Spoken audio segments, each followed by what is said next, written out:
Hey, aloha everyone, and welcome back to Shaka Tank. We are a Hawaii business podcast where we collect success stories of business leaders and culture creators to inspire the next generation of local entrepreneurs. Welcome to the Shaka Tank. Ooh, yes, gross. Hey, first one for me. Appreciate you took me a chance to do the intro, but got Daniel, Pono, Mario. We're going to have an exciting show today. Hey, welcome, Mario. Appreciate having you on the pod. Thanks for having me. It's interesting. So we did season 1, and we just got it up and running, and it's sponsored by the Inspire Collective. They put together some really good events in Hawaii with local entrepreneurs and speakers, just to kind of make entrepreneurship a little bit more palatable, and teaching different principles and giving more exposure in the business sector and allowing people to network. So shout out Inspire Collective. But we've created the Shaka Tank podcast for that purpose, right? Like to try to bring together entrepreneurs and gather stories and try to inspire this next generation. So I think that was kind of what we discovered in the first season, is what's our why? Why are we doing that? So I just want to start off the second season with that little statement right there. So, Chad was one of our early guests and now is one of the co-hosts now. I love it, man. I love it. And that's because of the voice. It's the voice. Hey, you got trapped in the tank, and now we living in here now. But the cool thing is, we've been able to have some really cool discussions and thoughts, and I've gotten a lot of really good feedback. So this season, wanted to switch it from just collecting stories, but we gather stories, we'll get it, but also just discussion, right? So we can talk about different principles and what we think, and collecting minds and having almost like a mastermind session live on a podcast. So yeah, just an open discussion as opposed to an interview and Q&As, right? Yeah.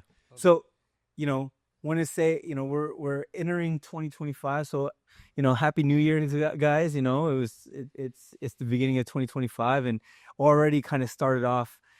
Certain people I think have gone through a hard beginning. Some people are going through a successful uptick. I think there's been a lot of changes. Obviously, there's a new president now, and there's a lot of different energy going on, especially in social media and just culture in general, right? So, Daniel, that's life, right? Life is, I'd love to equate things to football all the time. You have a game plan, right? You have the perfect game plan. Yeah. I'm pretty sure everyone had their perfect New Year's start, how they wanted to start 2025. Yeah. And no game, the game never goes according to the game plan. Yeah. There's always going to be something thrown at you, a wrench, some piece of adversity, something to throw you off that you have to make an adjustment. Yeah. And, I think that's normal. We talked about it, right? Yep. I've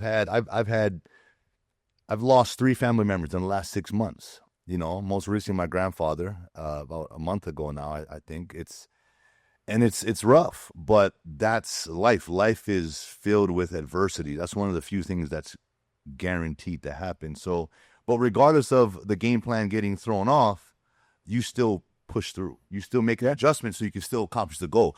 If the game plan gets thrown off, you're still trying to win the game. You don't just quit and be like, oh man, we can't run that play, so we're just throwing the towel. Right? Yeah, I think there's a difference between having a strict game plan where we're thinking that this has to happen, and then this has to happen, and then this has to happen. Because when that wrench gets thrown at you, right, then you're off. And then the plan has to go to the toilet, and you have to rely on your resilience. You have to rely on adaptability, right? So I think we need to train more in adaptability and being able to pivot and make the right moves in any situation, whether or not the plan is going according to plan, right? So on that note, right, and I'm a big believer in that. Like my story, my story, and it's of adversity.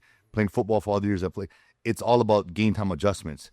But I'm going to ask you, how do you personally, and you're a coach as well, prepare for making the adjustments? And what's the thing? For me, I know that the more I'm spiritually grounded, the more I'm ready to take in whatever's happening and respond and not react. I think it's always about respond and not react, right? Because if we're understanding that if we're going through life just reacting, that means that something has to come at me for me to make action, right? But I know that if I'm proactive right? If I'm proactive, if I'm making moves, if I'm making things happen for myself, for my family, for me, spiritually, God is very important, right? So if I'm making the right moves in my spiritual life, right, I know that God's going to give me supernatural response time. He's going to give me supernatural knowledge so that I can respond to whatever's coming at me. Whether it's my daughter going through a rough time with anxiety, whether it's my wife going through brain cancer, whether it's a business thing going wrong, I know that I'm already on my foundation. My foundation's never rocked because God's my rock, right? So if I can take in whatever's happening, like if we're in a game, right, and we get intercepted, we get a touchdown on the other team, like okay, do we just throw in the towel? No, man. Like, even if it's fourth quarter and we got a sliver of a chance, we're going to go all out and we're going to make the best case scenario. There's always got to be a plan, right, to respond in those times. So how do I prepare to respond? I got to get spiritually grounded, and then I got to know that mentally I have options. Right. I can't be limited by my options. Right. We were talking earlier off camera about, sometimes our clients will come to us and they're in a place where they're like, they want to throw in all the towels. They want to just end it all. Right. Right. And so that's never the answer. Right. Because that's the natural, easy. Yeah. That's the easy way out. Right. Reaction. And that's the reaction. And they think that's the hardest thing. They think they're in the hardest part. It's like, no, the hardest part is actually walking through your adversity and coming out the other side. Yeah, that's good. Right. And so the more you can actually respond in a way that keeps yourself grounded, knowing that you have options, even though you think you have none. There's always an option, right? There's always an option that brings you into a more positive environment. Yeah. Right. No matter what negative things are coming at you, no matter what you've done, there's always an option to start doing the things that are right. Right. Love it, man. Mario, real quick. So I know you I think that's very wise. And I think that you sound like you have a breadth of experience in this particular area. And you kind of mentioned a couple things. So if I could just double click on that. So so your wife, and are these certain things that are real to you? Like, I don't know. Oh yeah, those are very real things. So for whatever reason, my daughter's 8. Her story in a nutshell, she was born with she has like a weird slight genetic mutation in one of her genes. It's really rare. It's a really super rare thing, but certain things have happened over her lifetime. Like, she was born with low muscle tone, right? So she wasn't able to walk as quickly as other kids, right? She didn't learn to like fully biped walk till she was like 18 months. So that's a long time. Right. Mm-hmm. Usually kids walk around 1 year old. Right. So she's had little challenges here and there. She's super bright. She's super smart. She's super lovely. She's sweet. She's gentle. But there's like cognition things that don't come as fast as possible. Right. So we had to put her in regular school this year. She's usually homeschooled. The reason we had to do that is because my wife got diagnosed with brain cancer last year. We've walked through that this year. Wow. Talking about like wrenches getting thrown at you, right? It's like, hey, I was like, 2024 is going to be our year. Boom, cancer. Oh, this is different. Yeah. But looking back, wow, 2024 was a big year for us in a good way, right? Even though we had to walk through this thing, it was a good year. We had to put our kids through into regular DOE school, 1st and 2nd grade. My daughter's in 2nd grade. And so there's certain things that she putting into an environment like that. She's very distracted. She's very like curious. So she's always looking for like what's happening. If she's told to do something here, but there's something going on over there, she is not interested in what's in front of her because she wants to know what's going on. Yeah. There's just too many things going on. So recently she's been going through some anxiety stuff, and how do you walk an 8-year-old through anxiety? Right. Like, man, God's been like unwinding things in us. Like, how are you setting the temperature at home? How are you, and speaking to me specifically, right? I'm supposed to be a thermostat, not a thermometer, right? I'm supposed to set the temperature, not react to the temperature, right? Yeah. Going back to reaction, right? So how am I setting the temperature at home? How are we treating both of them at home? How am I teaching my daughter to be resilient in her 8-year-old self, right? To handle small little things like mean little girls or math that she's not really getting right away, or people rushing her when she's trying to put on her shoes and she's not really the fastest at that, right? So she's feeling insecure, and she's 8 years old. She shouldn't be feeling all these things. Right. So how am I building resilience in her? Right. And with my wife, it's been a crazy year, but it's been a year of I'll say this. We had expectations of last year, and the expectations went out the window because life went a different way. But we were blessed. We caught it in time. She had the world's best surgeon working on her. She's recovered amazingly. She's in, literally this week is her last week of chemo maintenance, which is amazing. Beautiful.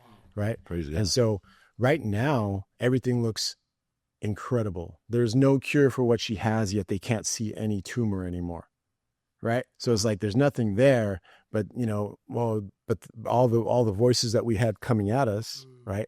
All the intellectual voices like, oh, well, you can expect this many years after the surgery. Right. And that's a good turnout. We're like, screw that. Like, you don't know God. You don't, right, I don't even know if we're going to be here tomorrow. Yeah.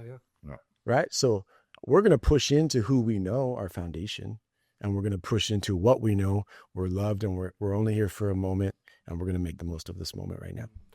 And that's also, I think, like, kind of riding this football analogy, I think for you guys, what happens like when life, like, and you feel like you're just getting blown out, you know what I mean? Like the Super Bowl. Yeah. And it's like 34-0 at some point. Yeah. Well, how do you like bounce back from that when you feel like life is just taking you out, you're on the losing side? I think, I remember for me, when I was in Pop Warner, we used to have this thing called Mercy Rule.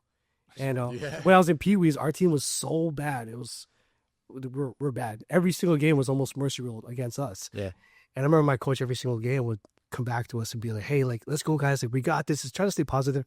We're a bunch of like 10-year-old kids, like just trying to play football, but we're horrible. If I remember him just like constantly encouraging us, and although it didn't help, like I didn't feel like it was the worst season of our lives, So I think for you guys, how do you navigate when you feel like life is just like coming at you? You feel like you're getting blown out. How do you still keep resiliency? How do you still keep still keep the edge? How do you still keep going after that? Well, I mean, I think just hearing, what Mario's talking about, I think they've set their core, their value, and that's on faith, right? So if you have that, and just going back to the whole reaction versus response thing, and listening to your and thanks for sharing your personal, story there, that your wife and your daughter, the reaction to me is based off of emotion, right? So if we can remove emotion, and then the response, it's patience. A reaction is like right now. A response, you have time to take in what just happened, dissect it, lean into your faith, whatever, and then respond with a clear mind. So True. They were forced to be patient. 2024 wasn't what they expected, right? They had that blowout happening, but they got forced to sit back and sort of like have patience and kind of go about their next steps that way, but maintaining faith and believing that, hey, we're getting blown out here. We're getting mercy ruled. It's a storm. It's all right. There's going to be brighter days. The sun will shine again. We will be better. We will win eventually. That's where that faith comes in. So I think to answer that and to kind of follow up on what you were talking about, Mario, reaction versus responding, we got to have that core value and that belief system, and we got to have patience. Yeah. To be able to think clearly. That's why, I mean, getting back to sports, man, you listen to all the top quarterbacks in the game, Tom Brady, you watched him, like, he's very emotional, right? He's fired up. But when you really watch him, he's extremely poised. You can see that his mental is like unfazed. I saw this clip. Did you see that one that's been going around with Mahomes? Mahomes. And Brady? Yep. 27-0 down. They both had it, right? Like the Falcons, playing against them, and then Mahomes against the Eagles. You're talking about the demeanor, what he looked like on the sideline. It's like they looked defeated. Mahomes looked defeated in the first quarter. Brady never looked defeated in that game because he had his core belief that, hey, and if you want to dissect that even more, when you think about getting mercy root, getting blown out, all the things that happen to you, it's a lot of things, right? But it only takes one play. So if you minimize your focus to one play, let's win this play, as opposed to let's win the game, you stack up the winning plays, eventually you win that game. Yep. So I think narrowing the focus to something smaller, it's a easier win. Emotionally, everything, right? Like that's more attainable as opposed to trying to defeat this big monster. Right. So that's kind of what the difference was, right? Yeah, and I think when you're faced with something like that, you know, like we go back to Tom and Mahomes, right? You're faced with something like that, and you look at both of them in those situations, right? One is taking in data and assessing, and one is being affected by what's happening, right? Brady's like he's out there trying things and looking at what's working and what's not working. He's breaking it down, and he's undermining his opponent in his mind, and he's figuring how they're working so that he can come back and destroy them. Tom Brady's playing chess. Mahomes is playing checkers. There you go. Exactly, right? And so, and then there's the other side of it is like you have to decide what success is, right? So like kind of going back to what you're saying, right? It's like, what's success, right? Ultimately, they think, oh, success is winning the game. It's like, well, in this moment, success is making a 2-yard gain. Success is making 4 completions. Success is actually running the ball successfully, getting that next first down, right? If I'm working on what's before me right now, I'm not worried about 2 plays down the line, 3 plays down the line. I'm worried about this right now. If things are coming at me, I'm like, okay, everything is falling apart. What do I have control over right now? And I can make a very, very educated response for right now, because I know what to do now. I have no control over what's happening after that. I have control over what I'm going to do and what I'm going to tell these guys to do. And that's all I have control over. Right. So it's really about like measuring against like what do I consider success in this moment? If my life is falling apart, like, and all of our lives at some point have fallen apart, right? This is just the latest thing. I could tell you stories, right? This is just the latest thing for us. And it was almost like, as hard as it was almost like, okay, this is the next thing, right? As life altering as this last year has been, it was like, okay, this is the next thing. Yeah. You know, we've had crazy financial stuff. Like I said, we've had stuff with my daughter, even other things, right? With my daughter. Like, it's almost as if he is building in us a crazy resilience so that as things come at us, my patience and response is so much better. Yeah. Right. And I can be educated and I can be focused and I can actually be like a sniper in my response so that I can attack very calculated so that I can make the right decision, right? Even in the most horrible of states. Yeah.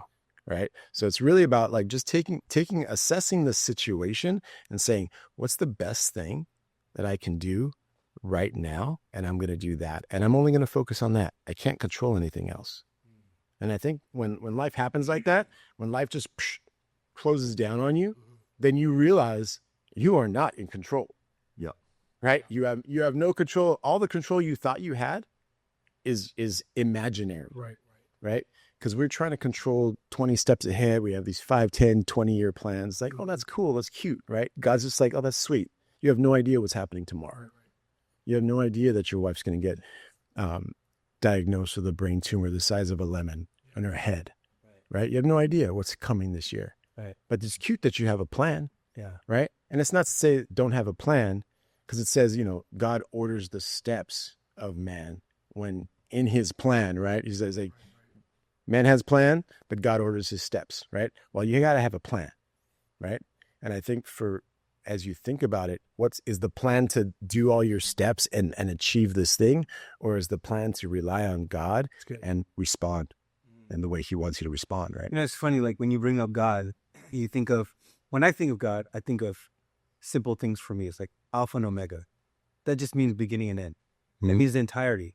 So when I think of game plans, that's first quarter to fourth quarter. It's like the entirety of it, right? So when you go into a game, you're either playing it without a plan and you're freestyling, or you go into it with kind of a direction or a plan. And to your point about Brady and stuff, it's like the preparation and analysis. You called it, I think you said, one's analyzing data, right?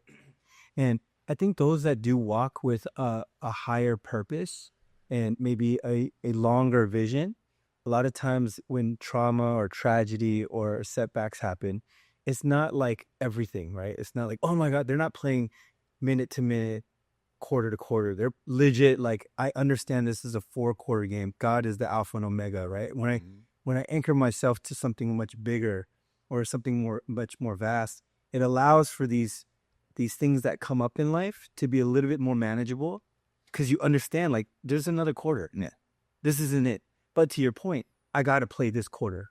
I can't run away from it. I can't react to it. I can't, honestly, like, I can't just, I can't just drop the boats. You know what I mean? I got to carry it, because there's a bigger thing there. And I think that's one thing I think in business, especially, is like, you have to, like you said, it's cute, right? Like, you have all these goals and all these things. But I think it is really important to anchor yourself to a big vision. Absolutely. Something that you can hold on to. And when you brought up with, like, what other bigger vision can you have than to anchor yourself to God? Like the alpha, the beginning and end of everything, right? That's massive. And I do think that having faith is a cheat code to a lot of things, like especially with business and stuff, because you kind of are like delusional sometimes. Your bank account's low, right? Business doesn't look good, but hey, people that have, like, they're spiritually anchored, they're almost like, well, I know I'm gonna get like, you sure you can get through it? You know what I mean? Like, but like Brady, like, is that the big difference? Like, I almost would challenge that as like an algorithm or a formula. Brady just believed in something that looked like impossible. Like, I mean, that's what it is. Like, that's what it takes. I mean, if I didn't believe in myself, or if I didn't truly believe that I could defeat the odds and go play in the NFL and make it to the highest and like go do what I've done, despite what others were telling me, I wouldn't be here. I wouldn't even be doing this podcast. Like, it takes an extreme belief, right? And whatever that anchor is, for everyone's different, right? It could be that belief. It could be faith. In business, it's the big goal. Yeah, it's that. What's my end goal in my business? What do I want to, So it's like, it's the long game. You talk about Alpha and Omega, beginning and end. For someone that's truly anchored to God, like, hey, it's like, I can't wait for the end so I can, go to heaven. It's like there's something else. That's post game party, but you still have to do the process. You still have to try to enjoy the process. You still have to, go over the small battles along the way. Like, that's part of the process in getting to your goal. So if the goal is big enough, if it means that much to you, right? All this stuff that happens in between, all the stuff that happens within the first, second, third quarter, even parts of the fourth quarter, right? It's so small. It's nothing. And that's why I say, going back to what you're saying, reacting versus responding. Reaction is an emotional decision. You think it's over. You think everything's done. But a response is processing. A response is Tom Brady that thing. A response is calculating, getting the thing. It's like, I'm here, it's better this night. Oh, the wind just picked up. I'm not going to freak out. I'm going to, okay, I got to dial this thing back here. I got to readjust so I can still hit my target. Right. So just as long as your eyes are always focused on the goal, focused on the prize, that should be the driving force that gets you through those tough times. 100%. And I think, like, on top of that, it's experience too. I think, like, especially when it comes to Tom Brady, the difference between him and Mahomes, and I think they're talking about the age gap and the difference. Like, I mean, like, Brady's been there. He knows what it's like, 9 Super Bowls in, and he's like, I'm still figuring things out. I think when you come with experience going through the hard times, when these younger guys come up and they're just shooting at the win, you know what I mean? Like, especially in the marketing and the business world, a lot of young guys are just trying to pick and choose all these different business gurus, and just trying a bunch of things out, which is great. But when an experienced coach will come in and be like, hey, you know what, stay focused and do this one thing, I think it's going to help you build your business. Then I think that's where they start to see real success. Back in football, my coach will always say, practice doesn't make perfect. Perfect practice makes perfect. If you keep practicing the wrong thing over and over again, you're going to keep getting the same horrible Creating results. those habits, yeah. Right. And so, but when you practice perfection, when you're chasing perfection, for us as believers, like we're ultimately chasing Jesus and his perfection, when we practice his perfection, I think like that just makes like the experience that we go through and the things that we go through and all these trials and hardships, it makes it so much easier because I think we, like you said, we have Jesus as our foundation. And I love that the Bible says like the same scripture that man plans our ways, but the Lord directs our steps. Like, yes, God is at the end of the beginning, but also God's with us. Like he's directing our steps. He's like in like the grind with us. He's in the mud with us, directing. Like you can't direct someone from way far in the distance. You know what I mean? Like in order to direct someone, you got to be really close. And so I think when our knee-jerk reaction, we talk about reaction and, when our reaction isn't to react to the wind or react to the losses, but when a reaction is to, buddy up to Jesus right next to us, I think that the whole process when things get hard and when the blowout happens, it makes it so much easier.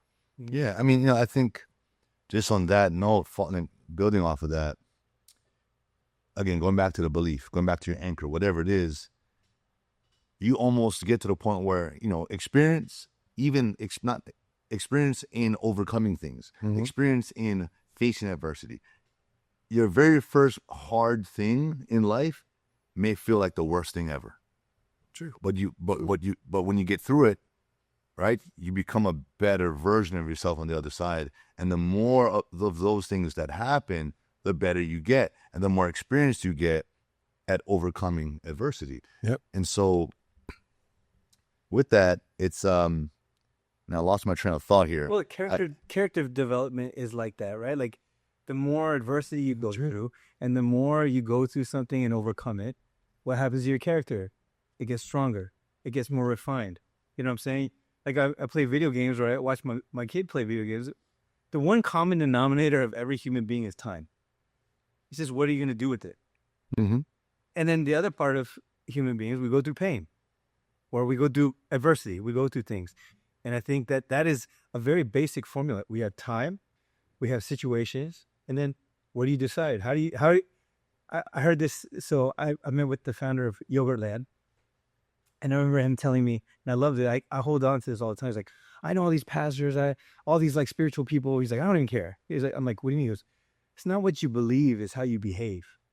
And I was like, dang. He's like, because everyone believes but I believe this, I believe this. How are you behaving though? And how you behave really dictates the outcome of your life, right? So if you're like making poor decisions, right, when life hits, if you're not developing your character because it's too hard, you're reacting to things and you're like, hey, I'm going to pick up the bottle today. I'm not going to pick up the weights. I'm not going to work out. You know what I mean? A lot of people want to take the easy route. And, one thing I did want to bring up on today's podcast is 2025. I really feel like one of the biggest attacks on young entrepreneurs, the youth in general, and people in general right now is social media. And I feel like what's happened with social media, I mean, there are positive things, but it's really weakened the discipline in the mind. Like, and how does that affect, right? It's like it's shortened the patience. Right. But then you think about that, it's like sugar, right? Like, sugar's addictive. You know what I'm saying? So if you're trying to diet, dude, I don't want nothing of sugar in my kid. I don't want to see it. It's just it's gonna drain my willpower. They say willpower is not on call. Like you only have a certain amount of willpower per day. The beginning, you have the highest amount of willpower, and then it shrinks throughout the day. What is social media? What is, FOMO? What has all these things done to people? Well, what it's done is like when they're dealt with adversity and they're dealt with the situation to upgrade their character, because you could look at it one way or the other. I dealt with this situation. I had my wife go through this, right? I had my daughter, my son go through these things. Okay, I could either decide not to press play and pause, or even reverse because I'm hurt. I'm hurt, or I could persevere through this, grind through it, and then when you come out, what happens in the video game? You got the new sword, right? You got the new shield, and your character upgrades. You go from level, like I play Pokemon Go, you go from level 38 and you get the squirrely thing, level 39, right? But it's only because you worked at it. And I feel like, entrepreneurship in life is kind of like that, right? This is a game of life. It's like, a game of life isn't like an easy slide that you're just chilling. You know what I'm saying? That's not this place. Yeah. Like, I would encourage any listener or watcher, that's not how this thing works with business or life. If you give me an entrepreneur with no scars, I'd be that guy's a liar or a cheater or fraud. You feel me? You got to go through adversity. You have to go. These are things like legit. It's called character development. If you look at the biggest companies and the best entrepreneurs, you will see that they have a lot of character. But you don't build character without going through it. Yeah, and that's kind of my train of thought when I lost it. What I was getting at was those with you the experience. I talk about the process. It's just when you understand it, it's just part of the process. It's like, oh man, that was a blessing in disguise. Like, man, so everything that happens in your life is supposed to happen. So if you have that belief that, man, I'm going through it now because I'm supposed to go through this right now. I'm supposed to go through this storm, right? Because there's a better version of me. There's an upgraded character. I'm getting that shield when I get over this. So that's kind of what I was getting at. Like, man, if you're going through something, it's because you're supposed to. And I noticed, Mario. Yeah. I saw that you got this tattoo saying slow. Okay, slow down. So like, can we hear the cameras? Yeah, Please? look, slow down, right? When you go through things, everyone our faith thing, right? I believe it. God's telling you. God's telling you. I'd be like, slow down. God's telling you to slow down. So is that like your reminder? When did you get that? So I got all these at the same time, and hilarious. I never had a tattoo. I just turned 50, right? And I was in New York with a buddy, a really good friend. We were at this Christian high mastermind thing in New York, and he's like, "Hey, let's get a tattoo." I was like, "Yeah, I'm down." Like I've been praying about it, and so this tattoo is my wife's cancer. Represents my wife's cancer. That's where her tumor was, and then this represents God's protection of it all, right? And then this is a personal reminder of me. That's why it reads this way instead of this way, right? If it was for everybody else, it would have been slow down this way, yeah. So it's for me. Because I'm always trying to jump to the next thing. I'm always trying to jump to reaction. I'm always trying to jump too far ahead instead of being in the moment, persevering, sitting down, and actually going through exactly what we're talking about, going through the present crap, because I know that on the other side, there's going to be a better, more resilient, more adaptable version of who God has created me to be. Every time I go through something, kind of like looping us all in. Every time I go through something, I know that whatever adversity, whatever present adversity is facing me in the moment, the way to achieve the next level of who God has created me to be, right? And that person is out here fully sanctified, fully realized, right? But that person is on the other side of this adversity. Right. There's a good book by Ryan Holiday. He's just a modern day, philosopher. Right. And he's really talks about like being a Stoic and things like that. But he writes about Marcus Aurelius, who was emperor of Rome and stuff like that. And Marcus Aurelius wrote, the obstacle is the way. Right. So you look at your life and going back to social media, what social media is teaching all these young kids right now is like, oh, it's easy to be an entrepreneur. Right. All you got to do is this. Oh, everybody wins. Everybody's winning every day. Yep. Just stream everything. And you'll win, right? Yeah. And some of that they're realizing is true, right? Because who's feeding that? Right. All the other guys that want to do that, right? So the problem is with all these real entrepreneurs. We'll talk about the Bezos and the Musks and outside of political affiliations, and the Trumps and like all the guys that have reached this crazy echelons in business, right? They have looked at their life and like easy way, kind of hard way. This is the worst possible thing that I could go through right now, but I know that this is going to develop the most character in me. So I'm going to choose the hard way. Like we're not choosing the hard way. We're not going back to my daughter. We're not allowing our children to choose the hard way because we're just like, oh, well, it's too hard. It's too hard for them. You're actually making life more easy for them which in the Which English is probably It's debilitating. worse for them. Yeah, It's debilitating. Yeah. And that's something that I realized recently. I was like, oh, we're rescuing my daughter too much, right? And as hard as it is, she's my first. She's my baby girl, right? She's my only baby girl, and I want, in my father's heart, I want to rescue. But ultimately, my vision for her is fully adaptable, fully resilient, fully confident. She can't do any of that without doing hard things. Mhm. Yeah. So I've got to create now. I've got to be almost the bad person, and I've got to create hard things in her life because she doesn't have to go through hard things. Mm-hmm. My son, I have, so he homeschools. And I was like, oh, should I do this? But I hadn't read David Goggins. How old is he? 14. I think he read it out and he was like, Okay. 11. Right? Okay. Now, The curriculum is David Goggins. Wow. The curriculum is a 100-mile run. It says it. hey, when do you want to think your medicine early in life or late in life or the middle, right? Yeah, man. So I was like, hey, take it early, And one funny thing is, like, I had him write this one part on his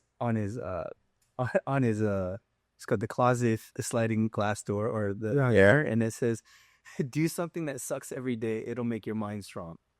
Because I was thinking about it, I'm like, as a kid, kids want to just do what they want to do. Want to have fun. They want to have fun. That's it. That's the point of being a kid, is having fun. But it was kind of the counter to being a child. It's like, if you do something that sucks every day, that's what he says. Do something that sucks every day. It'll make your mind. Yeah. So my son right now is wild. He's 14. He's getting like a 6-pack right now. Oh, legit. Like he's getting like backs. Like his back is developed. He's been doing P90X every day since the beginning of the year. P90X. Damn. Dude, you don't understand. I'm like, because I'm doing it with him. I'm struggling, right? I'm like, but I'm watching him develop so fast. But one thing I've learned through this, as he does this every day, his discipline, like the talking back, the laziness, the waking up in the morning. It's like crazy how one discipline affects everything. Oh yeah. Going back to like social media or just like the easy life. Like, and shout out to Pastor Mike, the easy life ain't the great life. Mm-hmm. You know what I mean? He's got this great life program that he's working on, but it's like, the great life is a fulfilled life, a life that you take every single day. Oh man, that's so good. I'm sorry, but I'm reflecting on that, but it's like a fulfilled life is something that you take every single day as an opportunity to live. Oh, come on. Like, dude, there's like some people, they go through life and they have a complete disregard for time. They don't appreciate the time. 100%, yeah. They don't take advantage of time. They don't take advantage of it. They don't appreciate it. They don't live with the mentality of abundance. They abuse it. You know what I mean? It's tough, right? Because, I'll be honest with you, this year has been really difficult, right? And really tough, right? And you just see how the world has kind of created this environment where people are literally just clicking next on their Kindle book. It's just like, they're not even reading the pages. Yeah. They're just like, I want to flip and then you die? Like, is that any way to live? Yeah. Like I tell my guys in my company, I'm like, embrace this moment right here. We will never be this broke again.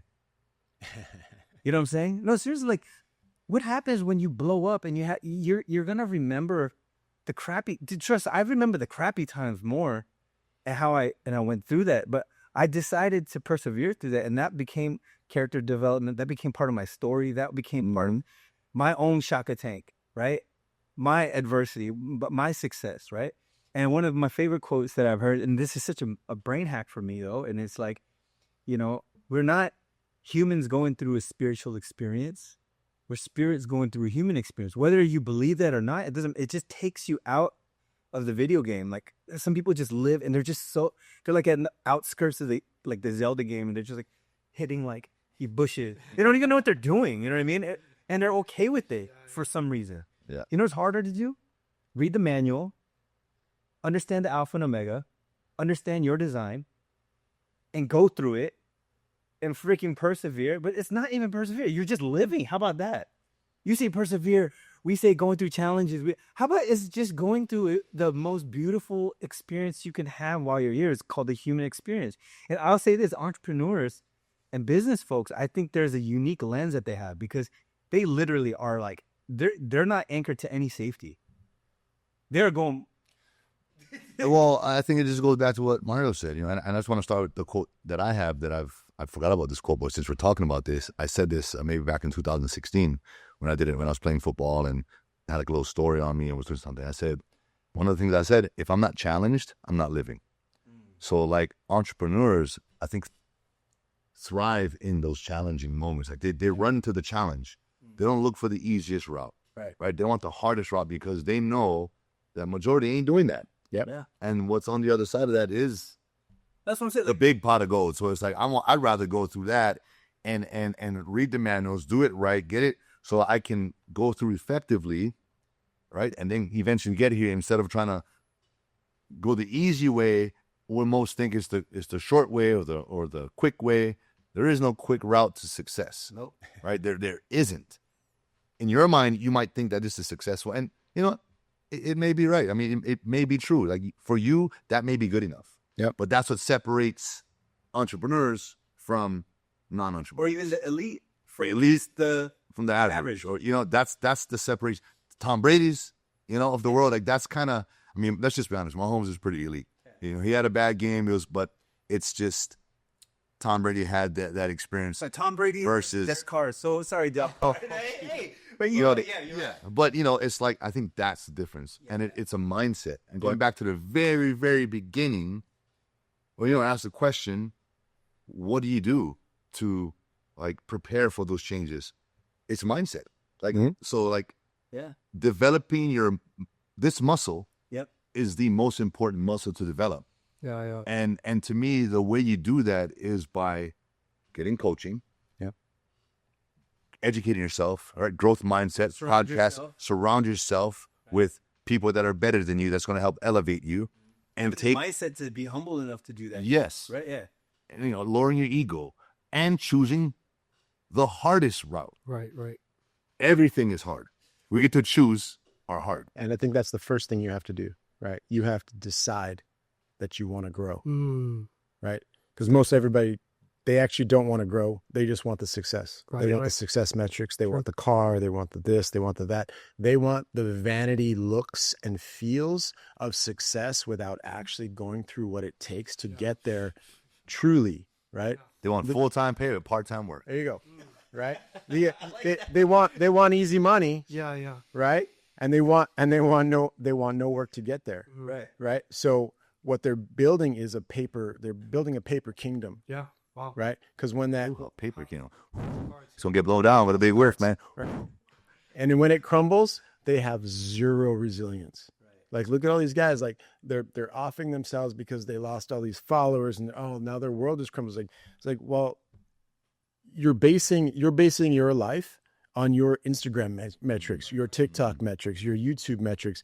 And now that that's gone, you feel like you have no life, which just tells me they chose not to learn anything. So you have to decide in the beginning, hey, I want to be better. I want to be better this year. And then when you decide, you start making those choices. What's hard? Hey, who do I need in my circles? Like, you look at your circles, I guarantee all of you guys like myself have people in their circles that are running at their pace or a little bit ahead or just slightly behind because they're maturing and they're discipling somebody into that place, right? So that's good growth, right? You can measure yourself by your growth by if you look around and say, hey, do I have somebody before me that I'm running with or running after? Do I have guys around me that are pushing me to be better every day? And do I have someone that I'm pulling alongside to show them the way? Yep. Show me your circle, I'll show you your future. That's a quote, right? It's serious. It's really what it is. Just to add to that, though, like I think I want to encourage because some people. So one thing I've learned about being in Hawaii, right, is like your location doesn't limit your access anymore. You have the internet, you have books, you have movies. So one thing that I learned, right, like I might not, my dream be like, man, if I could just have coffee with Bezos and Elon and these guys every week, like a weekly, said, what would my life look like, right? But the reality of it is these key principles are in all these books. Oh yeah. And I just want to encourage like any listener, it's lazy to not say it again. It's lazy not to go and get you have to try to go and get the knowledge, right? Like well, one, you can ask mentorship. You can ask people. And I found that too. Is like when you go ask like someone that's accomplished more, a lot of times they're willing to give it to you, right? They'll be respectful and stuff. Can't just be like, hey man, at this time, it's like, you got to play on their time, right? And like, they will pour into you. But there's also these resources of Audible. Like, dude, I crushed this guy, Darren Hardy, like he was kind of a mentor I worked with. Him. I remember he told me this one thing and changed my life, man. Like he said, Daniel, are you a reader or a listener? I was like, what are you talking about? He's like, I think you're more of a listener. I'm like, I don't know what he's like, you should check out listening to books. Because I always had a hard time reading books. Same. Right? I'm like reading and my brain I remember there was like this MTV, I'm doing it right now. I'm like, I'll start. Example.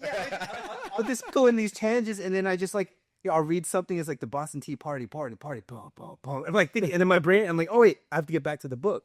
But I started listening to these books and I would drive I'd be driving and he called it like it's like the car classroom or like, the auto classroom, right? Like you just drive and you learn. Like you're going to listen to music or you're going to listen to a book. Yeah, right. And podcasts are cool, but I'll be honest with you, man, podcasts are easy to make. Like right now, we're just freestyling, right? Books, these guys are intentionally writing every word, every piece, They're putting their best stuff in an encapsulated formula for you to download. Right. Yeah. Right. And the truth is you can't have coffee with Bezos and you can't have coffee with Musk every day. Yeah. All you got to look up their content, you read their books, and you can do it every day. But you got to get out of your own way. Yes. Right. You got to get out of your own way and start looking at, speaking about this topic. I think this is a perfect topic. So we just keep looping around to response and react, right? It's like, oh, well, if I can't actually reach out and actually shake his hand and have coffee one-on-one with him, it's like, you wouldn't even know what to say. Yeah. There's no reason why would they give up their $1 million an hour time to sit with you for an hour? What would you have to say? Mm-hmm. What would you have to offer them in that space? If you just want to download from them, they put all their best stuff here, here, and here. Listen to it, and then listen to it again, and then listen to it again, until it becomes part of your life, right? You got to get out of your own way because you think this is the only way this can happen. Actually, it's not. This is one way, and it's a very small way that it can happen. Right. I can reach out to Chad and work with him as much as I possibly can, or I can look at all the stuff that he's put out on social media, learn everything he's taught already, and I can download everything, learn his principles, and do all I can until I'm maxed out, and then reach out to him, and then it's just icing on the cake. Boom. Mm-hmm. Hey, Chad, I've done everything you taught. Like I do this. Oh, okay, cool. You're ready for like level 7. Yeah. It's like, man, then it'll turn my fitness journey, my life on its head, right? Yeah. I promise if you download everything that Bezos, Musk put out, like as far as business, you will get ahead. Yeah. You will get ahead. You'll learn a lot. Yeah. Right. And one day you may have that coffee. You don't need to reinvent everything. It's been done. Like that's the problem. People that go through depression, this is one thing I'll say. It's been done before. You know what I'm saying? Like everything has been done before. All of it. It's like the video game, right? Like I remember when I was playing video games as a kid, like I don't know if you guys remember this, but like we play like Super NES and you come across this like thing that you're like, oh, I can't get past this level. And then they came out these books. Do you remember those books? Mm-hmm. Oh yeah. And they tell you exactly how to go through and you're like, oh shoot, I just follow this direction. I just won the game. Yeah. Right? Yeah. That's life. Like anything you need to, any level you're trying to pass right now in life, it's available to you. On your phone. If you haven't noticed. Like, you got to go for it. But you have to have I think you said it, right? Like you have to want to. Like you have to want to be able to do that. If you don't want growth, and some people are comfortable in their bubble. Some people are comfortable. How about you? Change it. Say most. No, hey, let's call it for what it is. Most. I mean, most people are they're most comfortable. People, the average people, the 80%. Yeah. Look, let's just call it for what it is. They're comfortable in their bubble, Chad. Like real talk. It brings up like two like amazing sayings that I've come across in the last 5 years. Right. One is, comfort is a slow death. Right. Ooh. You want to be comfortable? Be comfortable. You will die a slow death, right? Because if that's your end goal, you could be comfortable, right? And you will do nothing, and you will rot in your chair, right? I would rather burn out than rust out, right? I would rather burn out than rust out. The other thing is, nothing changes if nothing changes, right? And everything changes if everything changes, right? That was something that my wife really held on to this year. Interestingly enough, like she saw it. It's like a theme of this brand that I engage with, but their whole thing is nothing changes if nothing changes. It really struck her in a really good way. She's just like, oh, you know what? Like, I need to start doing this.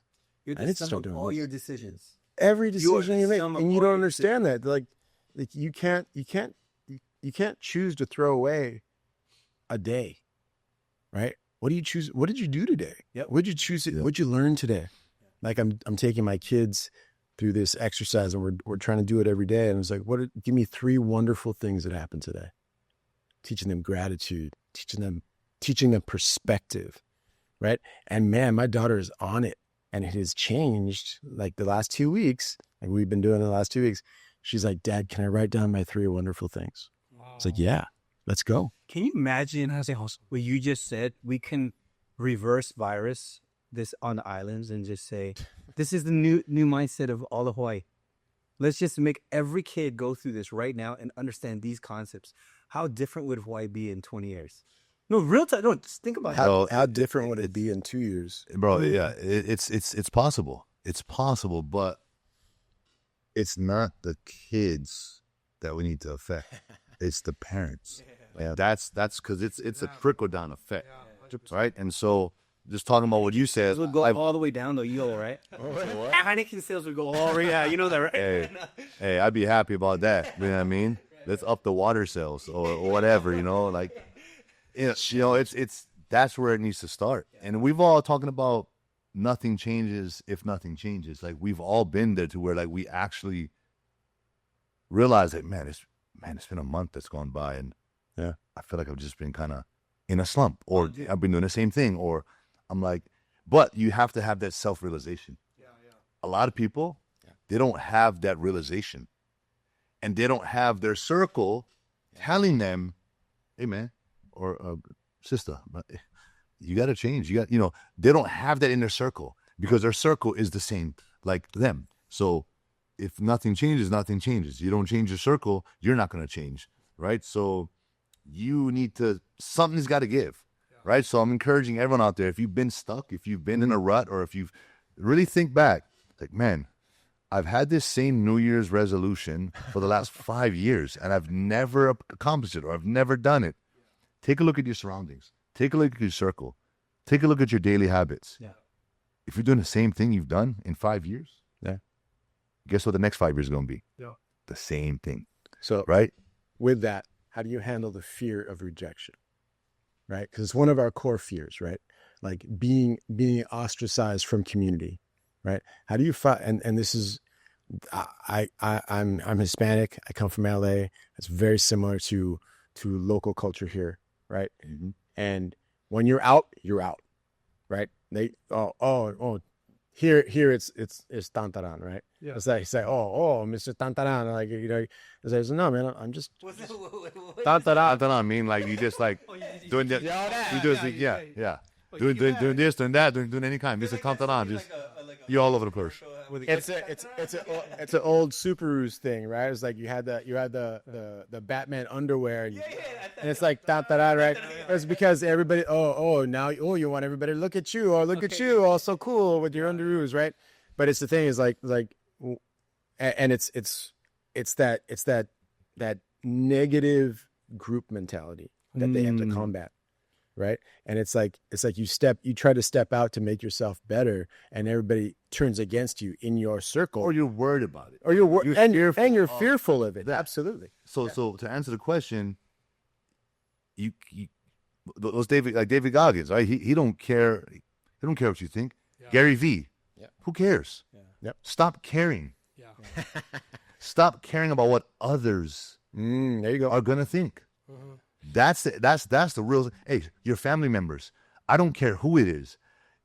You can't let anyone get in the way of you bettering yourself. Yep. If they are gonna say something about you trying to do something different, so that you can not be nothing is changing. Nothing's gonna change if nothing changes.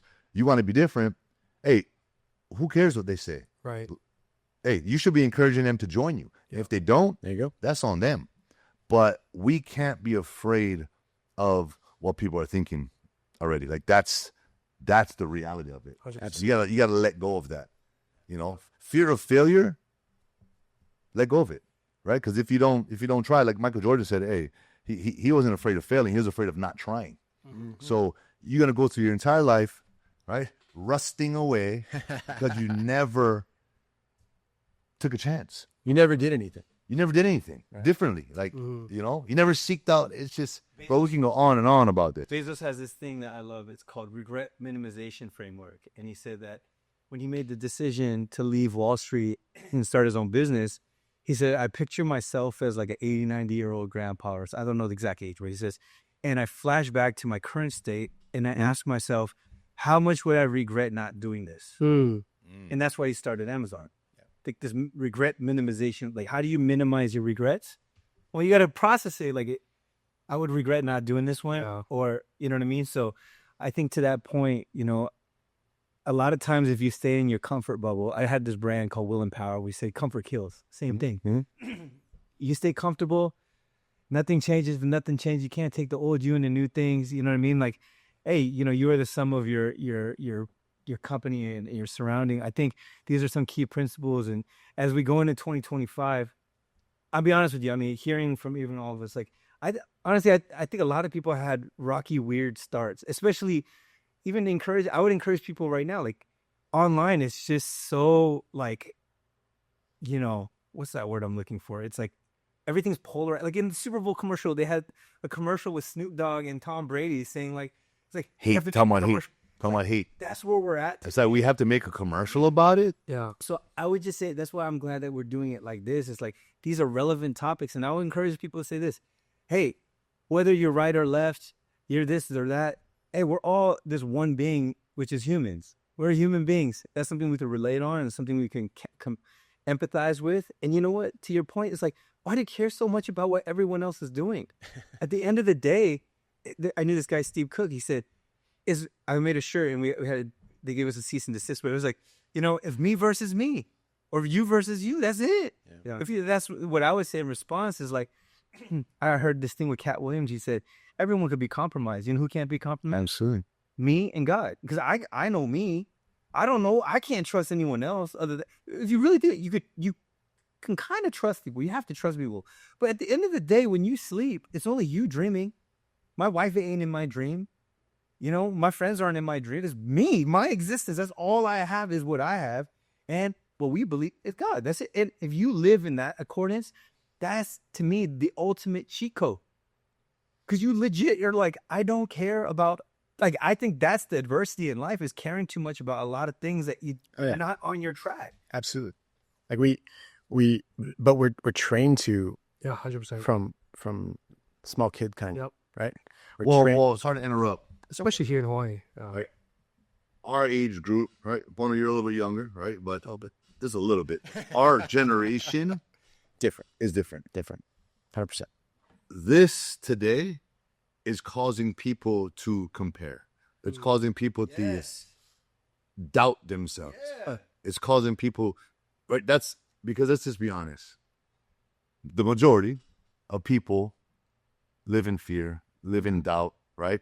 The few that mentally can overcome that, they'll look at this and be like, oh, they'll get the motivation from it. I can do that. I can aspire to be like that. But the majority is like, man, I'm never going to be that. I'm never going to be there, right? It's so easy to be a negative thinker. And that's the majority, right? And it's because of this world of comparison where you lose that self-belief. Our generation, the generation of entrepreneurs that was before us, and now, like, we didn't have this. So it was sort of built more on faith, built on principles, built on hard work, grind out the mud, because they didn't see anything else. Everyone was in the grind mode. Yeah. So that's what you knew. That was the norm. The norm today is click, boom, get paid. Like, that's kind of like what their expectations are. So what you're saying is basically like, you got to filter your focus. You Filter, gotta almost detox. Yeah. Even from this, you got to realize what you're addicted to and what you need to change. Some of you need to get off this damn phone. Like, seriously, like, I'll say everybody has to get off their phone, right? It doesn't matter how old you are right now. Like I see grandpas now. This breaks my heart. I see grandpas on dates with their grandchildren On Tinder. grandpas on Tinder swiping and little TikTok. little grandkid. Yeah, there you go. Right? They're not like little guys trying to have a conversation, and all they see. What a tragedy is that this is what they think we look like. The back of the phone. Oh, dang. but guess what? Oh, well, hold on. Yeah, but Say guess it what? one more time. But there's a filter too. Everyone's got these filters, right? So it's all filtered. It's all Yeah. Well, so there's two things, right? So the tragedy is kids growing up, right? They think that their parents and their grandparents and anybody adult, they think that the picture of them is the back of that's this all phone. they see. All they see is this. See their grandkids. All they see is this. That's what they see. What a tragedy, right?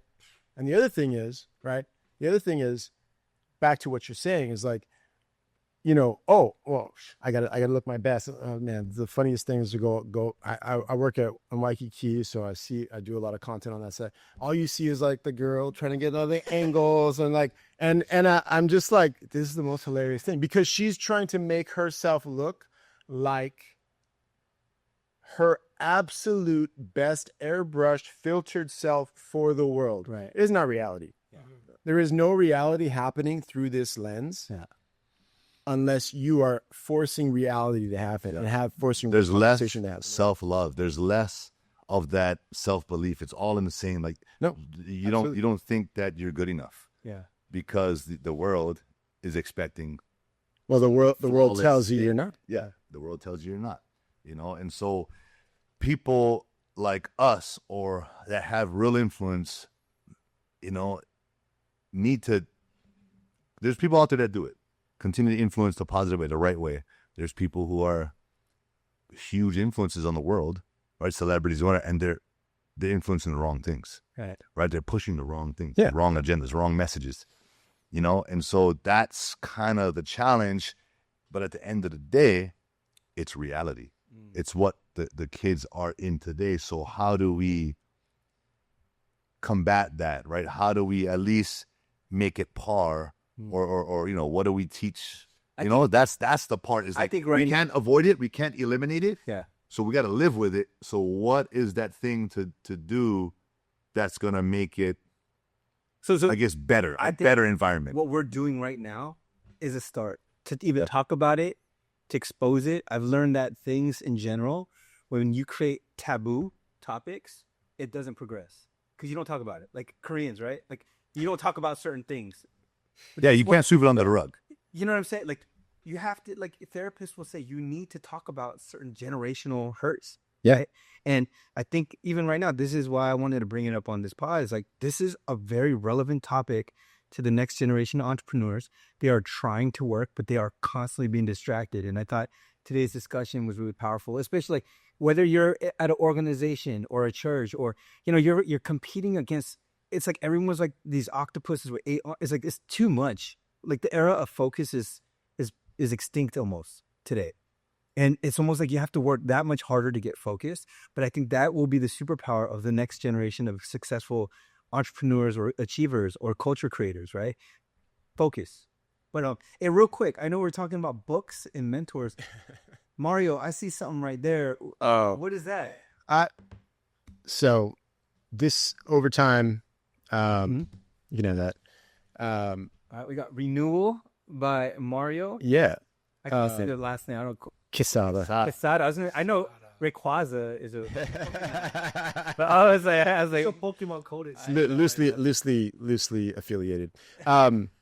Yeah, like one of the things that I've come to realize, and I can say this here because you guys understand what I'm saying, but like one of the things that God's gifted me with, right, is using my voice, my mind, and my words to pour into people, mostly men, but I did ministry for a great many years. Amazing. And through that, I developed just a habit of writing on scripture. Right? It's like, hey, man, this inspired me, and this is how I see this working out in life. Right? This is how these are true tenets of life that I can extract from this and impart to you to help you get through the hard things, right? To encourage you actually to go through hard things as well, right? So after years and like people just saying, hey, you got to put all these things in a book, I just compiled. It's 100 devotions I wrote it for guys. It's focused for guys, but I have a lot of female friends that have gone through it and they've been blessed by it. My wife reads it. I don't know why, but she keeps reading it. So it's cool. So that there's a little bit of a plug there. Awesome. She loves me. She loves me. She doesn't get tired of hearing the words that God's given me for people. Right. And again, I'm not ashamed of this because it's like, hey, you know what? These are not my words. These are words that God gave me to pour into others, and just wanted to share it. Yeah. So this is a renewal by Mario Quezada. Yeah. Say that right? There you go. There you go. And then a 100-day spiritual mindset journey. Yo, Mario, how do people find you? So like ours is at Shaka Tank Pod. Yeah. How do people find you?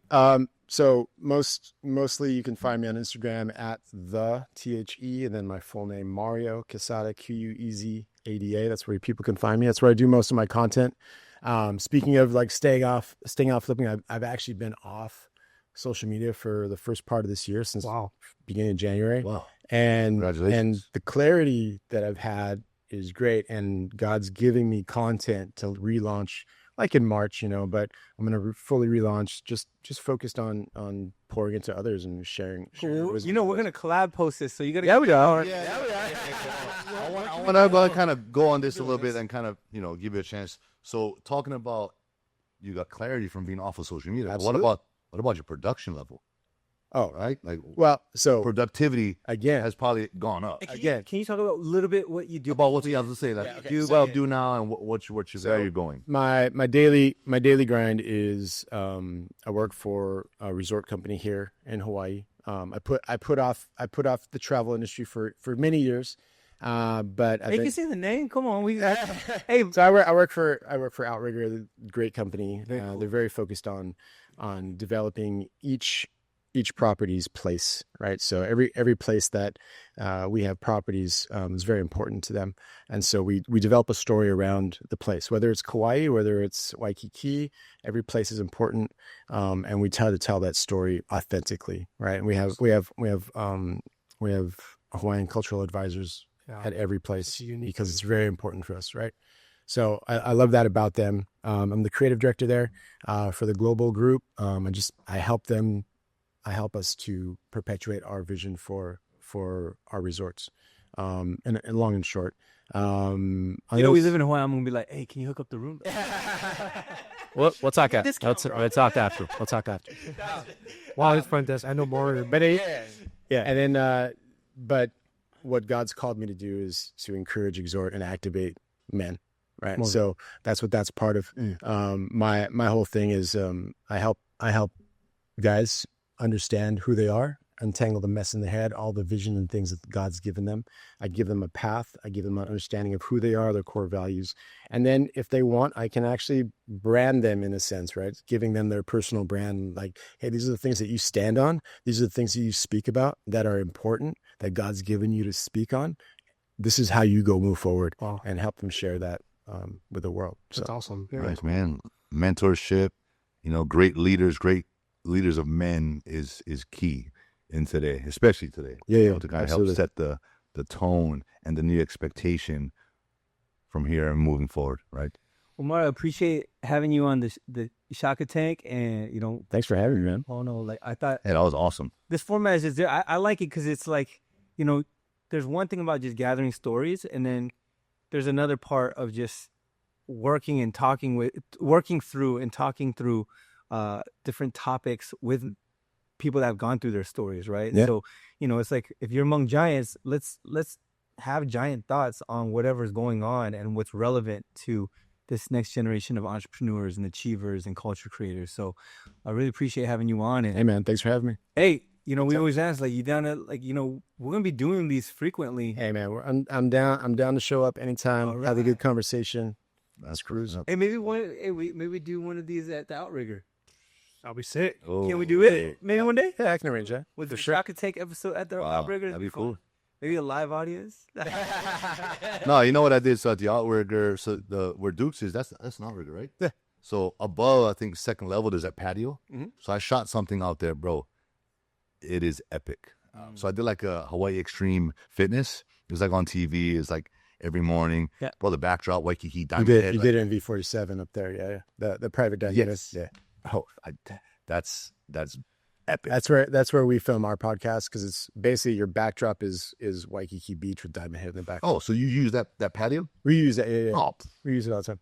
Well, man, we'd love to do something over there too. But, like, you know, by the way, shout out to your company too, because I think they're super innovative with the whole Cirque du Soleil. Oh yeah, for sure, Like, man. amazing show, by the way. They're making moves, man. well, you've been part of that. It just, you know, I just felt like maybe the audience, they don't know. We didn't really get into your story of who you are and what you do. Next time. But yeah, next time. But I mean, I think you dropped a lot of gems and really appreciate throwing that in the tank. So, Hey, Yeah, we love it. thanks for having me, man. all right, guys. Well, dude, that's the Shaka Take first episode of this year. And we got some more coming, right, Pono? Hit it. Let's All go. right, Shaka's out. Sure. All of us. Thank you. Appreciate that. Say yet. I'll go.